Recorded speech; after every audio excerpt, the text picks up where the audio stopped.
Hello and welcome to Roportaj. I am Danish bin Nabi. My today's guest is the former Union Cabinet Minister Shankar Aiyar. I shall ask him about BJP government's policies of last 7 years. Mr. Aiyar, few days back you spoke at a function in New Delhi and you talked about Russia and India's relations. You said, and I quote, "In the last 7 years, we have seen that there is no talk of peace. We behave like slaves of America, begging for protection from China. Our relations with Russia have suffered a massive blow since 2014. Mr. Aiyar, can you kindly briefly explain it a bit, what actually you are trying to say?" I am not happy with India joining Quad because I see the QUAD as essentially an American attempt to militarily contain China. And I think as a Nehruvian and as a Rajiv Gandhian, that our relationship with China should be cordial rather than confrontational. And it is in this light that I made the remarks that I did. Mr. Aiyar, what exactly has changed in last 7 years between the relations between India and Russia relations? Well, I think till about 2 years ago, the breakthrough that Rajiv Gandhi had made in his visit to China in December 1988 had resulted in peace and tranquility on our borders. And now that situation has changed. And in the changing situation, we seem to have grown militarily, not only close to the US, but also through the new Quad that is being created with Israel and the United Arab Emirates. So I don't think these measures of confrontation are in our interest. It is much better to go back, if we can, to the Rajiv Gandhi period. Sir, coming back to our immediate neighbor, that's Pakistan. We have seen there has been a serious hit in relations with Pakistan in this present political dispensation. So, how important basically it is to normalize our relations with our neighboring country, that's Pakistan? As you well know, ever since I was posted in Pakistan in the years 1978-82 and saw for myself what was the attitude of ordinary people across the social spectrum and across the political spectrum to India, I have been advocating for the last 40 years that we enter into an uninterrupted and uninterruptible dialogue with Pakistan to try to resolve all the different issues that we have with them. And I was very encouraged by the experience that India had under Dr. Manmohan Singh when back-channel talks were encouraged between Sachinder Lamba of India and Tariq Aziz of Pakistan that led to what Musharraf called the 4-point formula. It was not an expression ever used by Dr. Manmohan Singh, but it was Musharraf of Pakistan who gave these 4 points. The first one of which is that there is no question of independence for Kashmir. And then went on to say that however we should may render the LOC irrelevant by encouraging human contacts, family contacts, cultural contacts, and trade contacts between that part of Kashmir, which is under Pakistani administration or Pakistani occupation, and that part of Kashmir, which is part of India. Mr. Aiyar, but in last 7 years, there has been absolutely no back channels, track to diplomacy going on with Pakistan. I think you're not quite factually correct there. It would appear that a back channel had been set up with Ajit Doval on the Indian side and his Pakistani counterpart, that has been narrowly focused on trying to ensure that repeated violations of the ceasefire line do not take place, and to lower the number of civilian deaths that occur on account of cross-firing and tourist and terrorist penetration of that line. So this being so, I was more concerned with a wider dialogue of a political kind that took place between Satinder Lamba and Tariq Aziz in the mid 2000s. Mr. Aiyar, after Mr. Prime Minister got elected in 2014, he called all the SAARC leaders, including Nawaz Sharif. Then, out of blue moon, he landed in Lahore in 2015. And after 2015 till 2021, there is a complete lull between the two nations. How actually do you see Mr. Prime Minister's handling of Pakistan? Well, I agree with you. Of course, I do.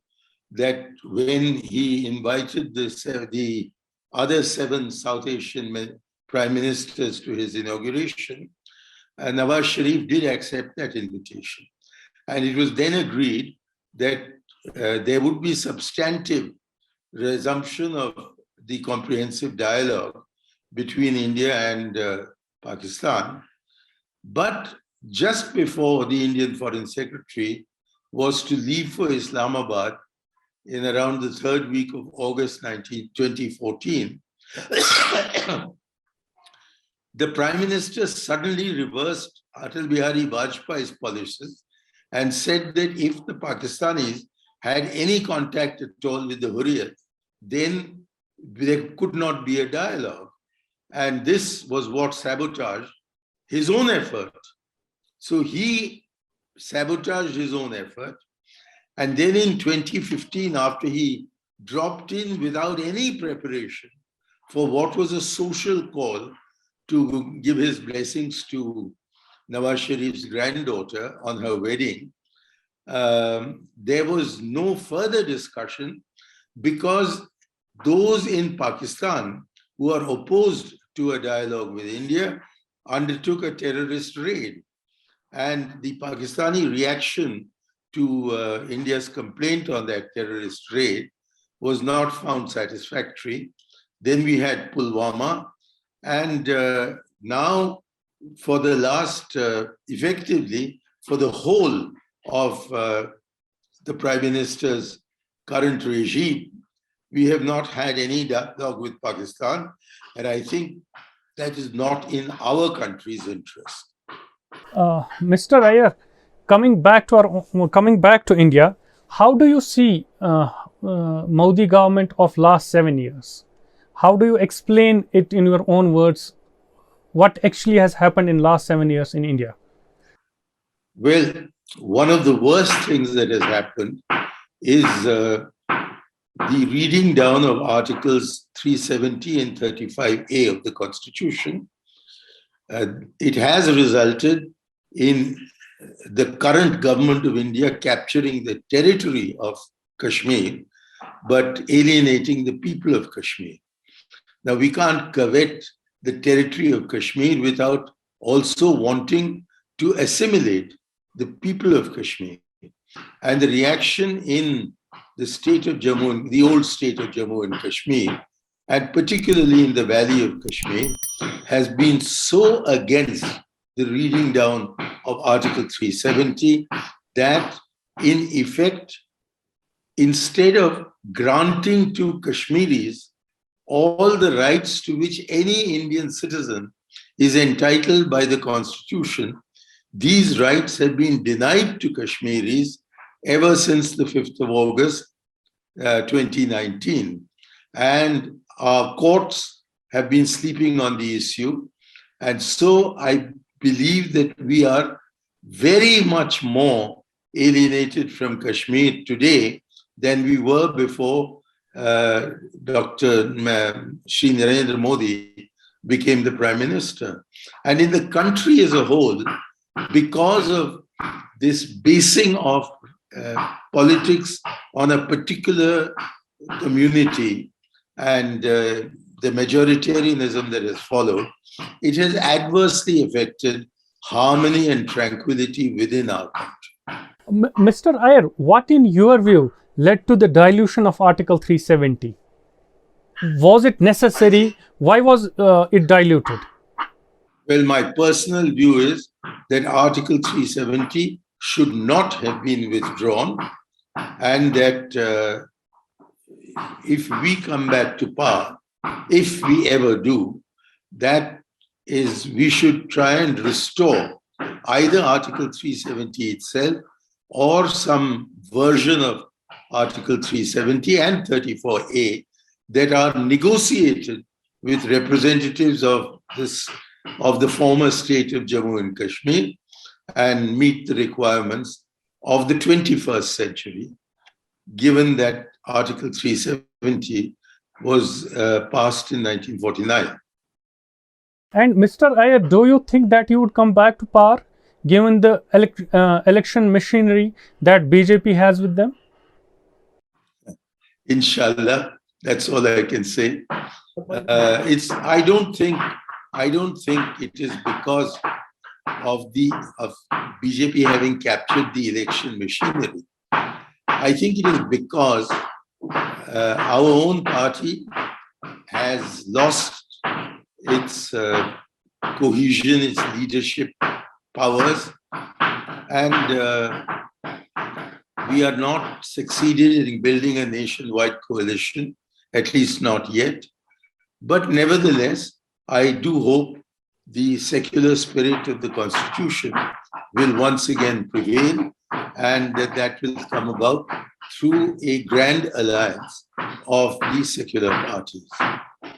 Sir, you said if Congress comes back to power, that you will try to restore some of the versions of Article 370 and 34. I didn't say I was not speaking on behalf of the Congress. Okay. I said if the Congress comes back to power, I hope that we will restitute Articles 370 and 35A, if not in their existing form, but after discussion with all the denizens, all the representative groups of the former state, the Riyasat of Jammu and Kashmir. How do you see the laws that have been not implemented actually, but the laws like CAA, NRC, the Sikh protests, the plight of Muslims and Dalits in the country? Well, I totally am on the side of the protesters. I think it is the CAA move is a move to introduce community identity into our citizenship laws. And while at the moment it does not affect those who are resident in India, it could. And that is why the CAA and the NRC in this connection, in this context, need to be opposed. Sir, my last question before we wind up this discussion. Describe in one word the last 7 years of Modi government. Disastrous. Thank you very much for talking to me. Thank you. Thank you. Thank you, sir. Please subscribe to our channel Roportaj and press the bell icon to remain updated.